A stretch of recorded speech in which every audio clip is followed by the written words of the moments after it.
Hi friends, welcome to all my YouTube channel.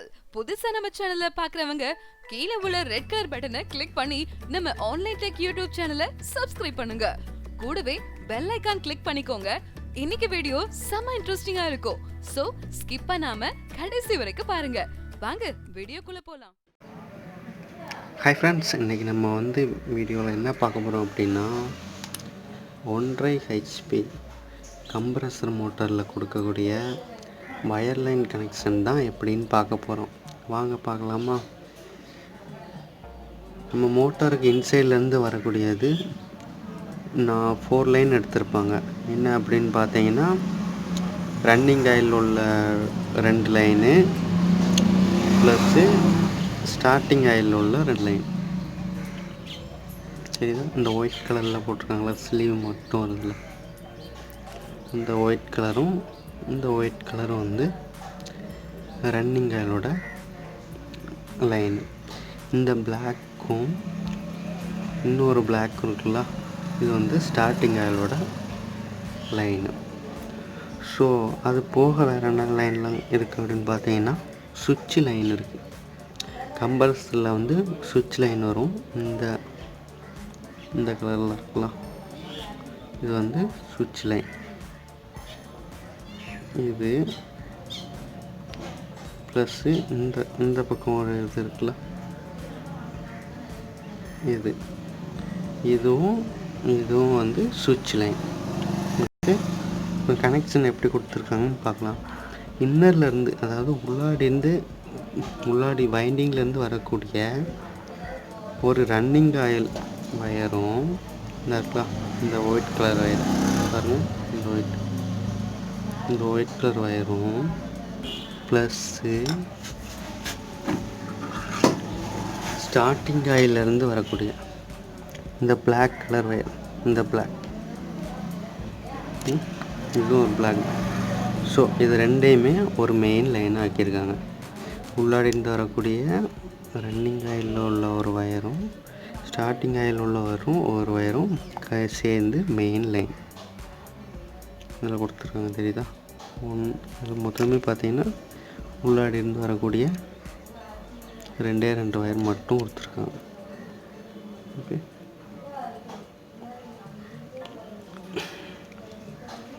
இந்த ஒரு வயரும் அந்த ஒரு வயர் மட்டும்தான் இருக்கும் அதில். தெரியுதா? 2 வயர் மட்டும். ஸோ கொடுத்து ஒரு மெயினாக நம்ம வெளியே எடுத்துடலாம்.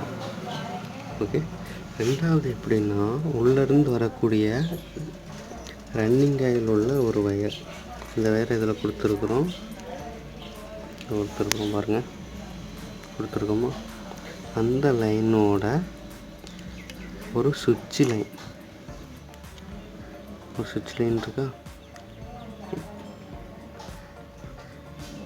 அது போக இன்னொரு MFD லைன், இந்த MFDயோட லைன் இந்த கொடுத்துருக்காங்களா. ஸோ இந்த மூணு லைனில் கொடுத்துக்கணும். இந்த 3 லைனும் சேர்ந்தது தான் இன்னொரு மெயின் லைனாக வெளியே எடுக்கிறோம். தெரியுதுலாம், மொத்தம் 3 கொடுக்குறோம். ஒன்று உள்ளாடி இருந்து வரக்கூடிய ஸ்டார்டிங் ஆயிலோட லைன் கிடையாது, ரன்னிங் ஆயிலோட லைனு ப்ளஸ் ஒரு சுவிட்சோட லைனு, ரெண்டாவது ஒரு MFDயோட லைன். இந்த 3 லைனையும் சேர்த்து ஒரு மெயினாக வெளியே எடுத்துக்கிறோம். ஓகே, இப்போ இதில் கொடுத்துருக்கிற MFD கொடுத்துருக்குறோம்ல, அதோட அவுட்டர், அதோட இன்னொரு லைனை நம்ம உள்ளாடி இருந்து வரக்கூடிய 2வது ஸ்டார்டிங் ஆயில் லைனோட கொடுக்குறோம். ஓகே, புரியுதா? ஸ்டார்டிங் ஆயில் லைனோட கொடுக்குறோம். ஓகேவா? அது போக ஒரு சுவிட்ச் லைன் ஒன்று கொடுத்துருக்குறோம், மெயினோட சேர்த்து ஒரு சுவிட்ச் லைன் கொடுத்துருக்கோம். அதோட இன்னொரு அவுட்டரை எடுத்து வேறு ஒரு லெக்கில் கனெக்ஷன் கொடுத்து, இந்த லெக்குக்கும் நம்ம ஆல்ரெடி MFDயோட அவுட்டர் லைன் எடுத்திருக்கோம்ல, இந்த MFD இதோட அவுட்டர் லைன் எடுத்திருப்போம்ல, அந்த லெக்குக்கும் அந்த 2 பாயிண்ட்டுக்கும் இடையில வந்து நம்ம அந்த கண்டென்சர் லைனை வந்து நம்ம ஜாயின் பண்ணுறோம். கண்டென்சர், ஸோ இந்த லைனை வந்து நம்ம வந்து ஜாயின் பண்ணுறோம். ஓகே, ஸோ இப்படி தான் ஃப்ரெண்ட்ஸ் லைன் கொடுக்கணும். இப்போ நமக்கு இது ரெண்டும் வந்து நமக்கு வந்து மெயின். ஸோ இதில் வந்து இந்த பாக்ஸை வந்து நம்ம க்ளோஸ் பண்ணிடலாம். க்ளோஸ் பண்ணிடுச்சு இந்த 2 மெயினுக்கு வந்து லைன் கொடுத்தீங்கன்னா மோட்டர் வந்து ரன் ஆகிடும். ஓகே ஃப்ரெண்ட்ஸ், ஆனால் செப்பரேட்டாக கொடுக்குற அந்த உள்ளாடிட்டு வரக்கூடிய ஒரு starting oil and running oil வந்து செப்பரேட்டாக ஒரு லைன் கொடுத்துடணும். இதை மட்டும் மறந்துடாதுங்க. மற்றதுக்கு எப்படின்னா நம்ம நார்மலாக கொடுக்கக்கூடிய ஒரே ஒரு மெயின் லைனு ப்ளஸ் ஒரு எம்எஃப்டி கொடுத்துருக்குறோம். எம்எஃப்டி கொடுத்துட்டு எம்எஃப்டியிலேருந்து அவுட் எடுக்கிறோம். இந்த அவுட் எடுக்கிறோம்ல, இந்த அவுட் எடுத்து இன்னொரு ஸ்டார்டிங் ஆயில் லைனை கொடுக்குறோம். இவ்வளவு தான் கனெக்ஷன் நார்மல் மோட்டார்ஸில் இருக்கும். இது கம்ப்ரஸர் இந்த மாதிரி மாடலில் வந்து ஜஸ்ட்டாக இந்த கண்டென்சரை வந்து ஆட் பண்ணுவாங்க. ஸோ இதில் இந்த மாதிரி இதில் என்னெல்லாம் எக்ஸ்ட்ரா இருக்கும் அப்படின்னு பார்த்தீங்கன்னா இந்த கண்டென்சர் லைனு ப்ளஸ் இந்த சுவிட்ச் லைன், இந்த ரெண்டும் தான் எக்ஸ்ட்ரா இருக்குது.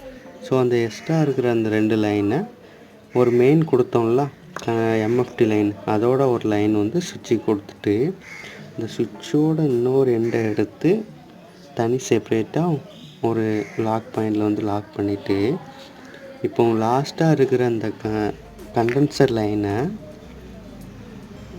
உள்ளாடிந்து வரக்கூடிய அந்த சுவிட்ச் லைனுக்கும் ஆல்ரெடி நம்ம கொடுத்துருக்கிற அந்த எம்எஃப்டியோட இன்னொரு எண்டுக்கும் கொடுத்தா கனெக்ஷன் எல்லாம் ப்ராசஸ் சரியாக முடிஞ்சிடும். இப்போ நம்ம பவர் கொடுத்து ரன் பண்ணுறப்போ ஃபஸ்ட்டு உங்களுக்கு சுவிட்சு வந்து ஆக்ஷன் ஆகிறப்போ இந்த கரண்ட் ஃப்ளோ உள்ளாடி போயிட்டு விளையாடி வந்து டைரெக்டாக இந்த கண்டென்சர் வழியாக பாஸ் ஆகும். அந்த டைமில் சுவிட்சு வந்து கண்டக்டில் இருக்கிறதுனால ஸ்டார்டிங் பர்பஸில் கண்டென்சர் மெயினாக யூஸ் ஆகும்.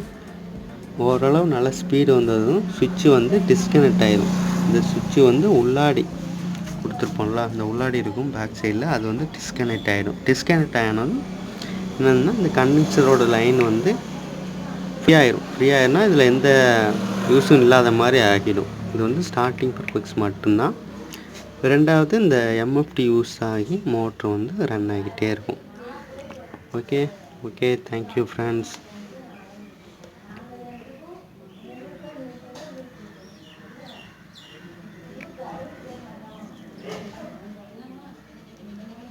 இந்த 2 ரெட் கலர் வந்து மெயின்.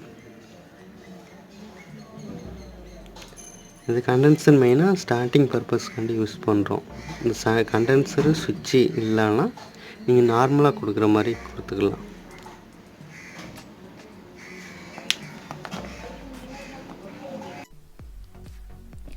இந்த வீடியோ பிடிச்சிருந்தா லைக் பண்ணுங்க, கமெண்ட் பண்ணுங்க, உங்க ஃப்ரெண்ட்ஸ் அண்ட் ரிலேட்டிவ்ஸ்க்கும் ஷேர் பண்ணுங்க. மறக்காம நம்ம ஆன்லைன் டெக் சேனலை சப்ஸ்கிரைப் பண்ணுங்க. Thank you friends. இன்று நாள் இனி நாளாக அமைய வாழ்த்துக்கள்.